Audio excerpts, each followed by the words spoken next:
안녕하십니까. 중등학교 영어 문법 교수의 방향이라는 주제로 발표를 맡은 저는 이화여자대학교 영어교육과 신상근 교수입니다. 화면 공유를 시작하도록 하겠습니다.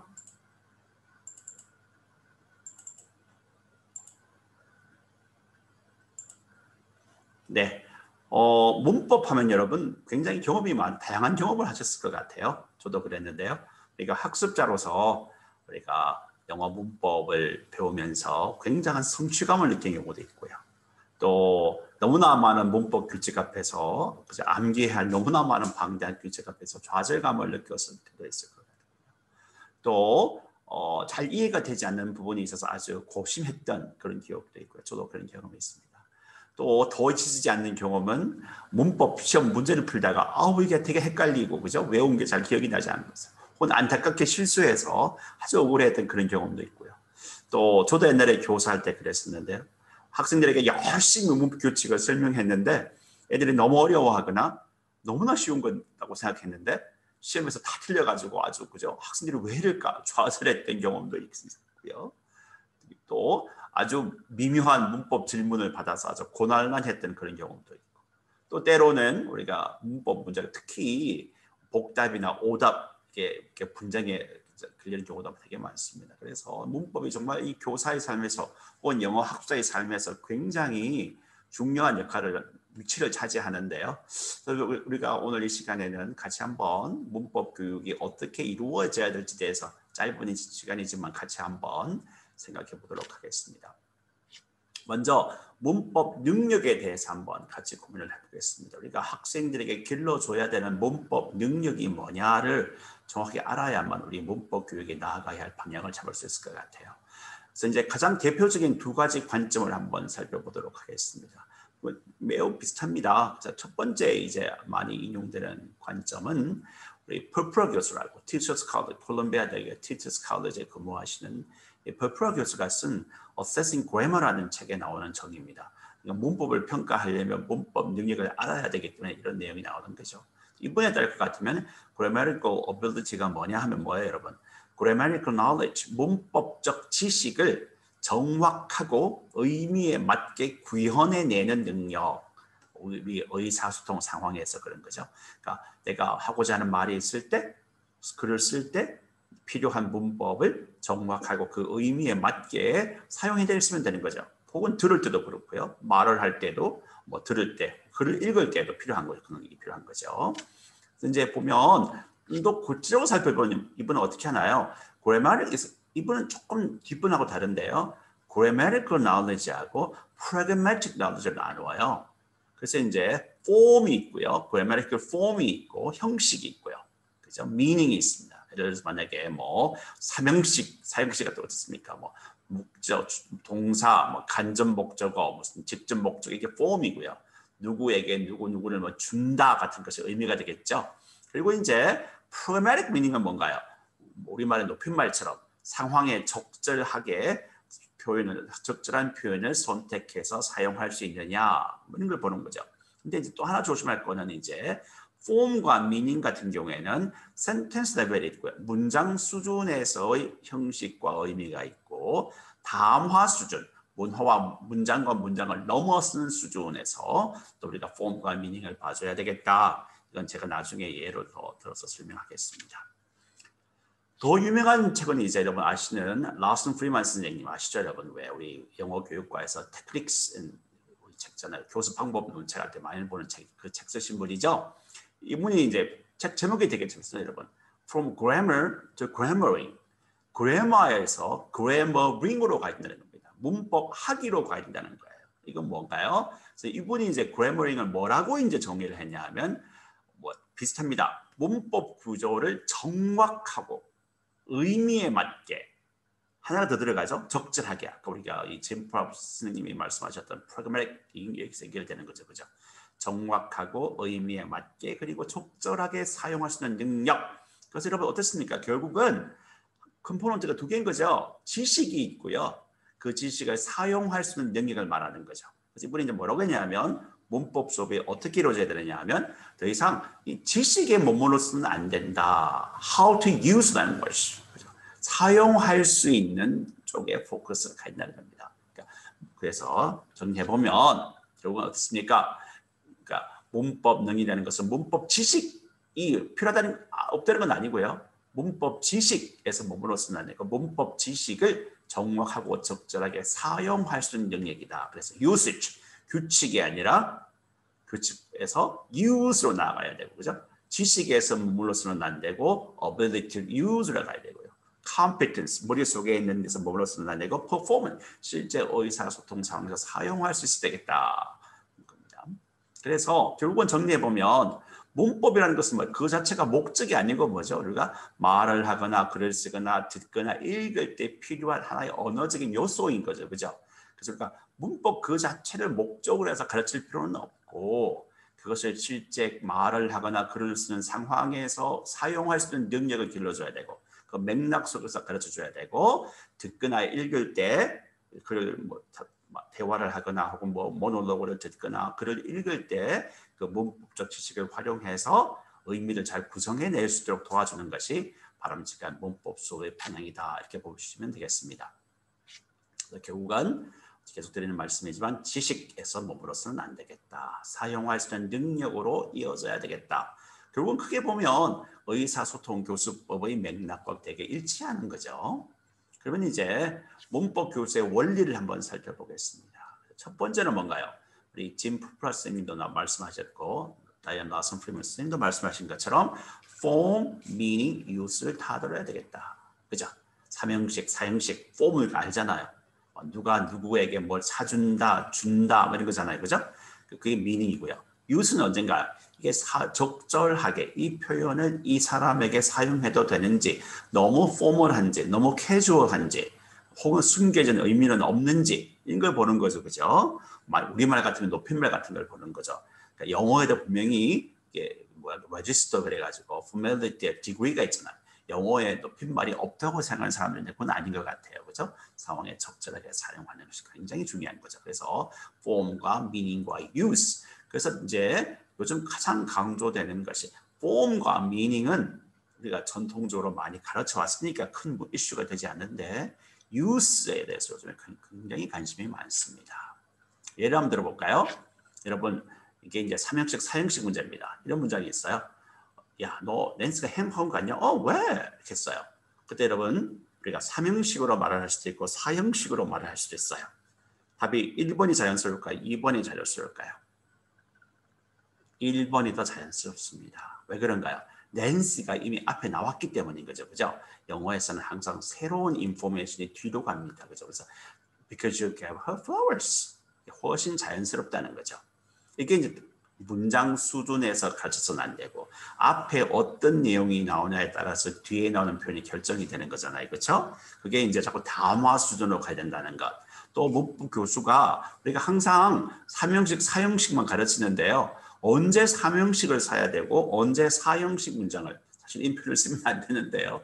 그죠? 사실은 3형식, 4형식이라는 표현도 굉장히 옛날 표현이잖아요. 어쨌든 우리가 3형식, 4형식이라는 표현을 쓴다면 언제 3형식, 간접 목적어, 직접 목적어 혹은 직접 목적어 to 간접 목적어 뭐 이런 식으로 언제 전치사구를 써야 되는지 그 차이를 설명했을 때 학생들이 문맥에 맞게 나중에 그죠? 앞에 어떤 내용이 나에 따라서 두 문형을 적절하게 선택해서 사용할 수 있을 거다. 그런 내용입니다. 아시겠죠? form, meaning, use. 언제 어느 것을 사용하는지를 알려줘야 되겠다 하는 거죠. 여러분 왜 사역동사 많이 하시잖아요. 그래서 이게 저희 집 애가 학교에서 받아온 그 문법 프린트 제가 그대로 스캔해서 넣었습니다. 이렇게 정리해 주잖아요. 아주 깔끔한 정리했어요. 근데 우리가 뭘 알아나요? form도 있어요. 그렇죠? meaning도 있어요. 뭐 시킨다 이런 뜻이잖아요. 근데 get, help, but make가 있어요. 언제 어느 걸 써야 되나요? 일단 우리가 form은 되게 강조해요. 그죠?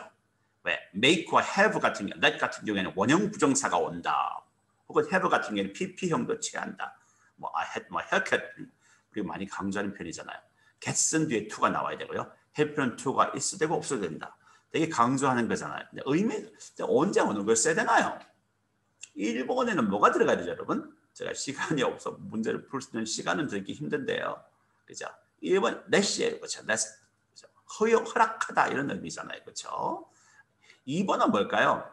네, 이건 must가 들어가야 되는 것 같아요. 그죠? 이게 require 한다는 거잖아요. 3번은 뭐죠? 네, 여기는 have 동사가 들어가야 되는 거죠. have는 뭐예요? 돈을 주고 어떤 서비스를 받는 것처럼 뭔가 그죠? 뭔가 이렇게 전문적인 서비스를 받는 그런 경우에 많이 사용하는 거죠.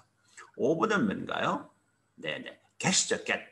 물론 to가 나오니까 그 to가 되지만 어떻습니까? 약간 좀 귀찮거나 해서 상대방을 좀 이렇게 뭐랄까 설득을 많이 해야 되는 그런 상황에 쓰는 겁니다. 그죠? 6번은 당연히 우리가 도와주다 이거니까 쉽고요. 그래서 뭔가요, 여러분? 우리가 get, have, help, that, make를 하는데 어떻습니까? 이게 이 각각의 의미의 차이가 뭐고 언제 어느 것을 사용해야 되는지를 알고 그게 지식인 거죠. 그리고 끊임없이 연습을 시켜서 학생들이 문맥에 맞게 자연스럽게 사용하게 도와줘야 된다 이런 겁니다. 또 하나 볼까요? should or had better 이런 거 있잖아요, 여러분. 우리가 보통 권유할 때 많이 쓰는 표현이잖아요. 여러분 이 두 표현의 의미의 차이가 느껴지세요? 네. 뒤에 문장 한번 볼까요? 네. had better는 어디에 쓰나요, 여러분? had better 같은 경우에는 두 가지입니다, 그죠? 아주 일반적인 advice가 아니라 아주 구체적인 상황에서 그죠? 그 현장에서 직접 주는 advice를 하거나 친구가 기침을 하면 야 빨리 의사 병원에 가봐 이때 이런 표현을 쓰거나 아니면 대부분의 경우에는 warning입니다, 그죠? 그러니까 하는 게 좋을 걸 안 하면 큰 문제가 생긴다 이런 것처럼 뭔가 네거티브한 consequence가 있다는 약간의 경고성 발언입니다. 굉장히 조심해야 되는 거죠, 그렇죠? 그러니까 우리가 상대방에 뭔가 suggestion을 할 때 should or had better를 쓸 수 있다 이렇게 하면 안 되는 거죠, 그죠? should는 언제 쓰고 had better는 언제 쓰는지 그리고 그게 어떤 경우에는 아주 잘못하면 그때는 많은 경우에 warning의 뜻이 담겨 있다는 것. 야, 너 방 치우는 게 좋을 것 아니면 내가 그냥 혼낼 거야 뭐 이런 식의 그래서 그때 사용된다는 거죠. 비슷하죠, 여러분? form, meaning, use를 다 가르쳐야 되겠다는 겁니다. 그죠? 또 frequency도 되게 중요한 것, frequency 정보도 되게 중요한 것 같아요. 예를 들면 여러분, he's not, he isn't. 이거 그냥 사용의 차이가 없을까요? frequency의 차이가 있다는 겁니다. 한번 볼까요? 대화에서는 대부분 어떻습니까? 그죠? He's not, on. 더 많이 쓴다는 겁니다. 근데 또 되게 뭐죠? 이게 고유명사, 사람 이름이 나오거나 명사 뒤에서는 isn't, aren't가 훨씬 더 많이 사용되는 겁니다. 그죠? It's not, 그죠? 이것이 아니라 isn't, aren't가 훨씬 더 많이 사용된다는 겁니다. 그러니까 여러분 어떻습니까? 학생들에게 이런 frequency 정보를 알려줘야만 어색하지 않다는 거예요. 그죠? isn't를 써야 되는 경우에 is not을 쓰면 되게 어색해진다는 거잖아요. 또 다른 예를 들어볼까요? 이 frequency 정말 굉장히 중요한 것 같아요. someone, somebody. 언제 someone을 쓰고 언제 somebody를 써야 될까요? 이게 frequency 정보입니다. 그죠? 예를 들어서 어떻습니까? 그래서 보시면 어떻습니까? someone, one으로 된 거 어떻습니까? 여기 보시면 someone이 있는데요. one으로 시작되는 거 어떻습니까? 압도적으로 writing에서 많이 사용되죠. 그죠? 어떻습니까? 그죠? somebody는 어떻습니까? somebody는 압도적으로 스피킹에서도 많이 사용되는 겁니다. 우리가 보통 글을 쓸 때는 그러니까 someone, anyone, everyone, no one이 훨씬 더 안전한 초이스고요. 말을 할 때는 somebody, anybody, everybody, nobody가 훨씬 낫다는 겁니다. 이게 이제 frequency에 따른 use에 관한 정보인 거죠. 그죠? 언제 어느 표현을 써야 되는지를 알려주는 것이 굉장히 중요하겠다. 이런 내용입니다. 그래서 이게 frequency에 관해서 여러분과 얘기가 참 많은데요. 시간이 없으니까요. 그 다음에 이제 다음화 수준에서 다뤄야 되겠다. 아까 우리가 3인식, 4인식도 그런 것처럼 이 문장을 한번 볼까요? 이 문장 같은 경우에는 어떻습니까, 여러분? 자, 이 문장 같은 경우에 가볼까요? 자, new puppy 한번 나왔으니까 the puppy로 바꿨네요. the puppies 이게 반복되네요. 그죠? my son 어떻습니까? 굉장히 많이 반복되는 단어가 있어요. 그렇죠? my son, my son, my son, my son 반복돼요. 그죠? 근데 이렇게 바뀐다는 거예요. 그죠? A new puppy 그게 대명사 her가 됐고요. she가 됐고요. My son이 계속 반복되니까 he가 되고요. her, he, his. 그죠? 어떻습니까 이게? 결국 우리가 대명사를 가르칠 때 결국 앞에 나오는 것을 지칭하기 위해서 정관사 같은 경우에도 우리가 부정관사, 정관사의 쓰임을 가르칠 때도 문맥 속에서 담화 수준에서 가르치는 것이 매우 중요하겠다는 겁니다. 그죠? 이건 어떤가요, 여러분? 자, 한번 볼까요? 이제 패턴을 원래 찾는 게 시간인데요. 시간이 없으니까 가보겠습니다. Be going to will입니다, 여러분. 그죠? 우리가 보통 이제 문장 순에서는 뭔가 arrange가 되어 있는 이미 뭐 예약 같은 게 되어 있는 미래 상황을 예측할 때 be going to를 쓴다 그러잖아요. 근데 담화 수준에서는 또 다른 규칙이 있습니다. 어떻습니까? 보시면 첫 문장은 be going to로 시작하고요. 구체적인 내용은 다 지금 will이라는 동사를 쓰고 있어요. 이런 패턴이 있다는 겁니다. 이게 이제 왜 문법을 담화 수준에서 봐야 되는지를 알려주는 거죠. 또 다른 예도 있습니다. 이게 이제 used to would 이야기입니다. 그죠? 우리가 왜 옛날에 무슨 뭐 규칙적 습관, 불규칙적 습관 이건 정체불명의 규칙이고요.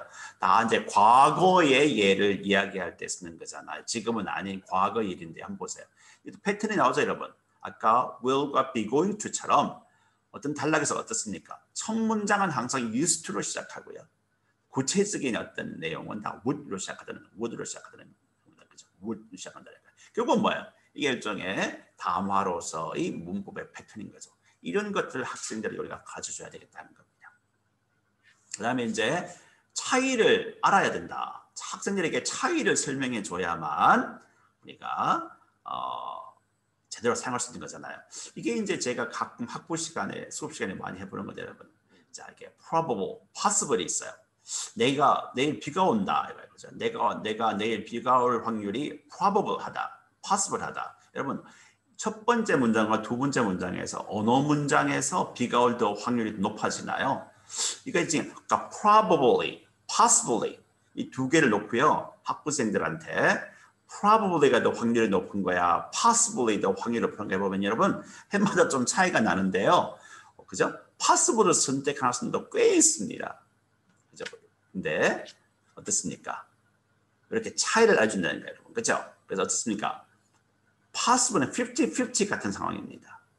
probable은 훨씬 더 높아요. 70-80%? 80-90% 정도 되는 거예요. 그죠? 그래서 이렇게 묶어서 그죠? 뭔가 연관된 단어들은 묶어서 그 차이를 정확하게 설명해주고 느낄 수 있어야만 그죠? 학생들 상황에 맞게 잘 사용할 수 있을 것이다 하는 겁니다. 또 even if와 even though 있잖아요. 이것도 이제 우리가 학교에서 많이 가르치는데 비슷하다고 많이 가르치잖아요. 사실은 굉장히 차이가 나죠, 여러분. 이게 어느 게 어느 걸 써야 되나요? 첫 번째 even though죠, 그죠? 두 번째는 even if고요. even though는 정말 글자 그대로 양보절이죠. 뭐였지만 even if 약간의 조건절 같은 거죠, 그죠? 근데 이걸 같다고 그러치면 안 된다는 거죠. must have to도 또 같다고 저는 옛날에 같다고 배웠습니다. 제가 옛날 학교 다닐 때는 사실은 특히 영국에 차이가 있는 거죠. 그죠?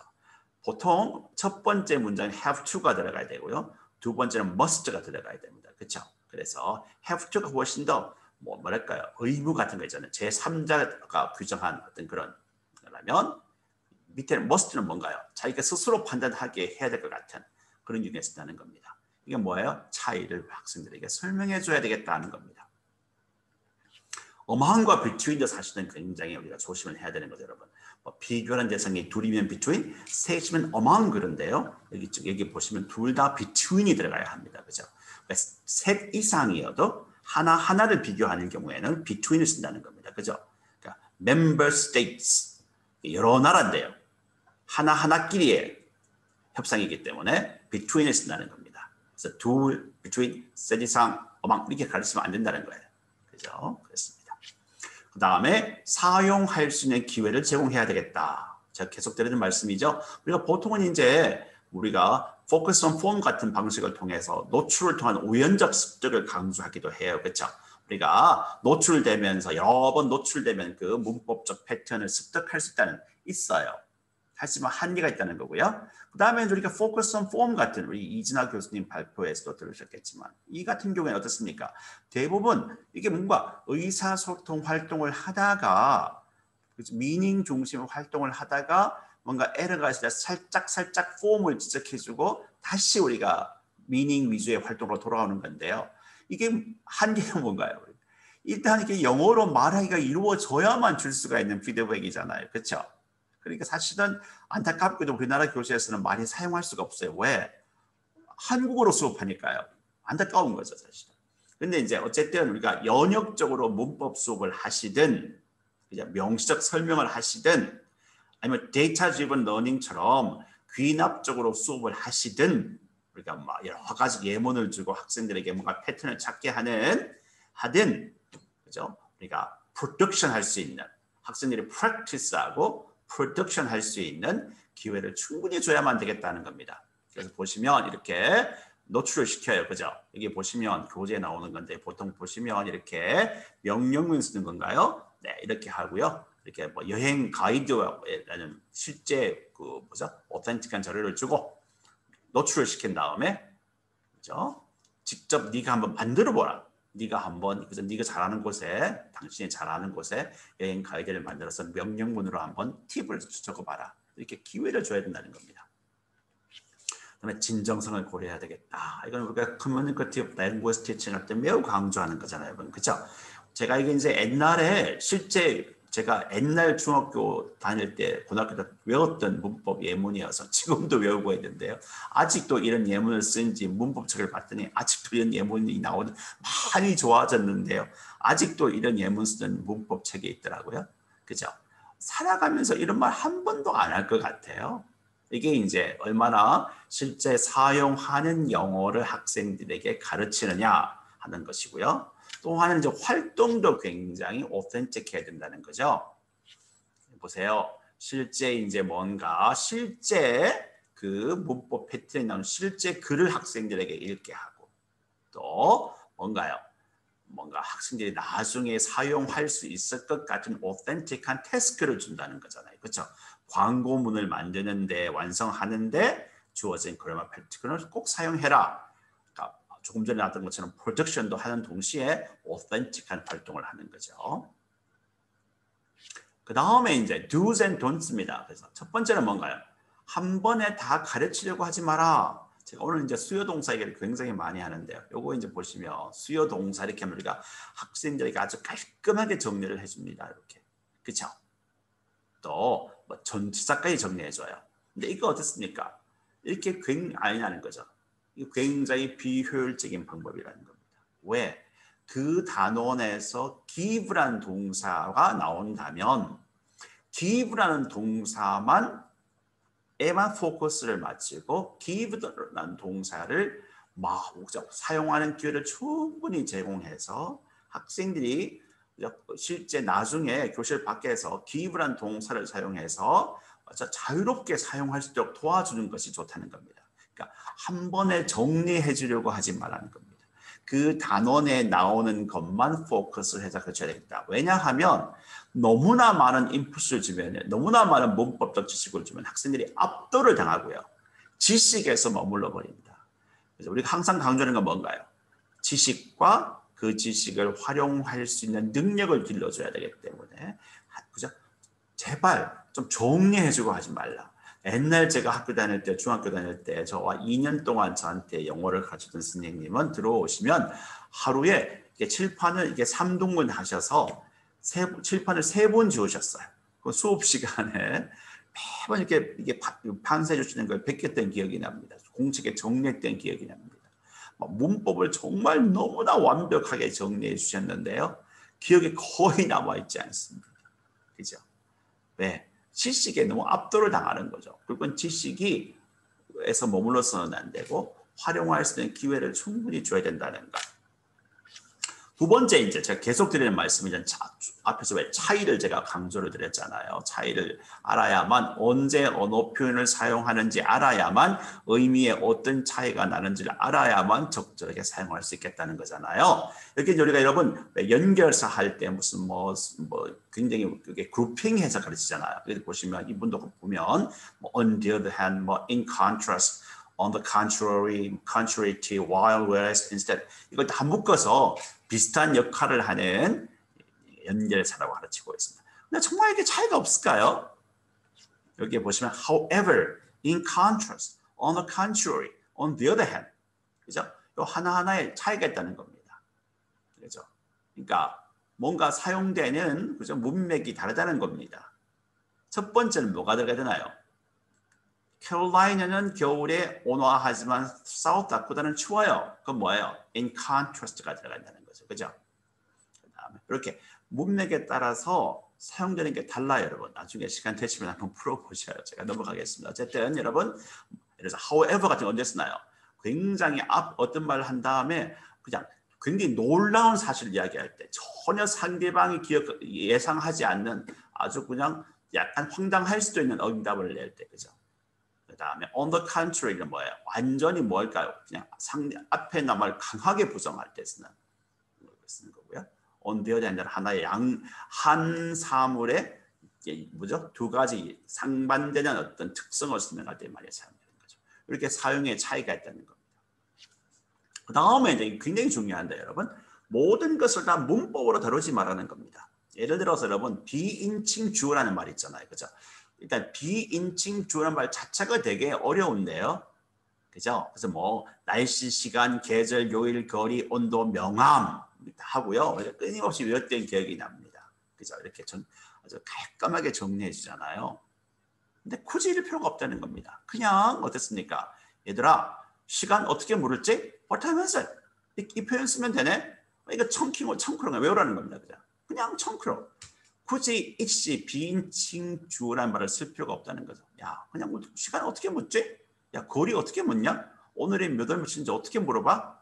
근데 이 표현 쓰면 되네? 그리고 어떻게 해야 된다? 그 표현을 사용해서 사용할 수 있는 기회를 충분히 제공하면 나중에 학생들이 시간을 마음껏 묻고 자유롭게 필요한 경우에 묻고 답할 수 있을 것이다. 자꾸 문법으로 설명하려고 할 필요가 없다는 거죠. 그죠? 그러니까 정말 명시적으로 설명해야 되는 문법의 개수를 줄여야 되는 것 같다는 거죠. 그다음에 이제 문법 용어 사용을 제한해야 되겠다. 우리가 관계 대명사만 해도요, 사실은 우리가 흔히 많이 관계 대명사 설명할 때 사용하는 우리가 언어들이 나와 있습니다. 관계 대명사, 관계 부사, 복합 관계 대명사, 계속적 용법, 한정적 용법, 선행사란 말도 쓰고요, 주격, 소유격, 목적격이라는 말도 쓰고요, 수식한다, 한정적 말 쓰잖아요. 수식한다, 이 수식이 아니고요, 수식한다는 말을 쓰잖아요. 그래서 이제 우리가 계속적 용법이냐 제한적 용법이냐 할 때 이 예문 많이 쓰잖아요. 지금도 헷갈려요, 여러분. 이게 왜? 아들이 2명 있는데 둘 다 의사라는 건지, 아들이 여러 명 있는데 그 중에 2명이 의사다. 이게 어느 게 제한적 용법이고 어느 게 계속적 용법인지 나중에 헷갈려요, 여러분. 그죠? 일단 제한적 용법, 계속적 용법, 이 말체가 너무 어렵고요. 인투이티브하지 않잖아요. 학생들이 너무나 어렵다는 거죠. 거기다가 의미의 차이까지 아이들이 파악해야 되는 거잖아요. 이게 어떻습니까? 아이들이 있어요. A가 이렇게 물어요. 아니 근데 저기에 선생님네 애들도 있어요? 아니, 예. 저기서 뭐예요? 레드 스웨터 입은 애가 제 딸이고요. 그 다음에 뭐죠? 그레이 스웨트셔츠 입은 애가 제 아들입니다. 이게 뭐죠? 소위 말하는 한정적 용법이잖아요. 그렇죠? 아이덴티파이 해주는 거잖아요. 누군지를. 되게 쉽다는 거죠. 야, 아이가 되게 많은데 누구 집 아이인지 어떻게 알아? 설명해 주겠지, 그치? 그때 이렇게 표현하면 되는 거야. 이렇게 하면 된다는 거죠. 그러니까 굳이 한정적 용법이냐 무슨 이렇게 쓸 필요가 없다는 거죠. 이렇게 펑션 위주로 접근하면 훨씬 쉽다는 거죠. 그죠? 그 다음에 또 우리가 어땠습니까? 또 하나는 문맥 속에서 가르쳐야 되겠다 하는 겁니다. 그렇죠? 이게 무슨 말일까요? 나중에 한번 읽어보세요. 굉장히 잘 쓴 글인데 되게 choppy합니다. 그죠? simple sentence가 되게 많아요. 그죠? 다 문장이죠. 주어 동사로 끝나는 문장들이에요. 근데 어땠습니까? 관계대명사 who, that을 넣어서 앞문장과 뒷문장을 연결하는 글의 플로우가 훨씬 좋아집니다. 이런 식으로 문맥 속에서 관계대명사 역할을 설명해 주는 것이 훨씬 낫겠다. 굳이 우리가 문법 용어를 많이 쓸 필요는 없겠다는 거예요. 그렇죠? 우리 간단하게 한번 글의 흐름을 자연스럽게 만들어보자 라고 설명해 주면 된다는 겁니다. 그럼 이제 맥락 속에서 학습해야 된다. 왜 맥락 속에서 학습해야 되나요? 당연히 우리가 문장 수준에서 대화가 의사소통이 이루어지는 것이 아니고 맥락 속에서 이루어지기 때문에 실제 언어 사용을 반영하기 위해서라도 맥락 속에서 학습해야 되고요. 그렇습니까? 보시면 여기에 보시면 modal verb can 동사를 쓰는데요. 이렇게 실제 authentic한 자료를 주고 그래서 그 속에서 그죠? 그 쓰임을 한번 파악해봐라고 주고 또 이건 어떻습니까? 실제 뭔가요? 레터를 쓰면서 아주 뭔가 신청하는 요청하는 그죠? 실제 오텐틱한 편지 주고 그 편지 안에서 실제 나중에 학생이 포멀하게 어떤 request하는 편지를 쓸 때 해당 modal verb를 사용해야 된다는 거죠. 그러니까 그 연습을 시키는 거죠. 그죠? 나중에 이 학생이 사용할 수 있을 것 같은 의사소통 과업을 주고 그 과업의 맥락 속에서 사용할 수 있는 경험을 많이 주는 것이 굉장히 중요하겠다는 겁니다. 그 다음에 이제 마지막으로 가장 중요한 것이 여러분 사용하는 능력을 평가해야 되겠다. 그죠? 언어학자를 키우는 것이 우리가 목표가 아니잖아요. 영어 교육의 목표가 아니잖아요. 그래서 용법을 묻는 문제를 피해야 되겠다 하는 겁니다. 실제 그 학생들이 지식을 물어서는 안 되고 그 지식을 활용할 수 있는 문제를 줘야 되겠다. 실제 그것을 구사해서 언어를 produce 할 수 있는 활동을 가야 되는 거죠. 자, 여러분 어떻습니까? 이게 저희 집 애가 풀던 문제입니다. 용법은 어렵습니다. 어색한 문장의 개수는 더 어려워요, 여러분. 그렇죠? 더 어렵습니다. 이런 문제는 정말 어렵잖아요. 그렇죠? 맥락도 전혀 없고요. 야, 이거 정말 어렵습니다. 하지 말라는 거예요. 그렇죠? 이런 문제 어떤가요, 여러분? 네. 한 문장에 에러가 하나씩 있어요. 그래서 한 모든 문장에서 에러가 하나씩 있는데 그걸 한번 찾아서 고쳐봐라 하는 거죠. 우리가 보통 이건 되게 오텐틱한 과업이에요. 그렇죠? 우리가 프루프리딩 할 때 우리가 많이 글 쓴 다음에 에디팅 많이 하잖아요. 그렇죠? 그리고 그런 활동과 비슷한 활동입니다. 그래서 한 모든 라인에 every single 라인에 그죠? 우리가 에러가 하나씩 있는데 한번 고쳐봐라. 아주 그냥 쉽게 만들 수 있는 시험 방식입니다. 이건 어떤가요? 네네네. 그렇죠? 모든 적절한 게 뭐예요? 오른쪽에 있는 주어진 단어를 문맥에 맞게 한번 변형시켜봐라. 뭐 명사형인지 무슨 형용사인지 부사인지 뭐 과거 시제가 돼야 되는지 무슨 진행형이 돼야 되는지 무슨 뭐 그죠 아니면 뭐 부정이 돼야 되는지 그죠 문맥에 맞게 한번 해당 단어를 넣어서 문장을 완성해봐라. 이게 굉장히 또 가장 좋은 문법 평가 방식은 뭔가요, 여러분? 직접 말을 하거나 글을 쓰게 해보는 거죠. 우리가 그 단계까지 가지 않더라도 우리가 이렇게 문장 수준에서 조금만 우리가 고민을 해보면 용법을 묻지 않고도 그 학생들이 실제 한번 지식을 활용해서 적용해 볼 수 있는 우리가 시험을 만들 수가 있겠다는 겁니다. 다시 한번 말씀을 드려보면 우리가 옛날에 제가 유학할 때는 토플 시험에 문법 영역이 있었습니다. 근데 그게 없어졌어요. 왜 그럴까요? 문법 시험 만점 받은 학생들이 미국에 유학 와서 말을 하거나 에세이 쓰면 그래머를 다 틀리자는 겁니다. 그러니까 미국 대학 교수들이 또 이 토플 시험의 그래머 섹션이 의미가 없더라고 너무나 컴플레인을 많이 해서 요즘 어떻습니까? 그러니까 실제로 말을 하게 하고 에세이를 써서 거기에서 이 문법 채점을 합니다. 그렇죠?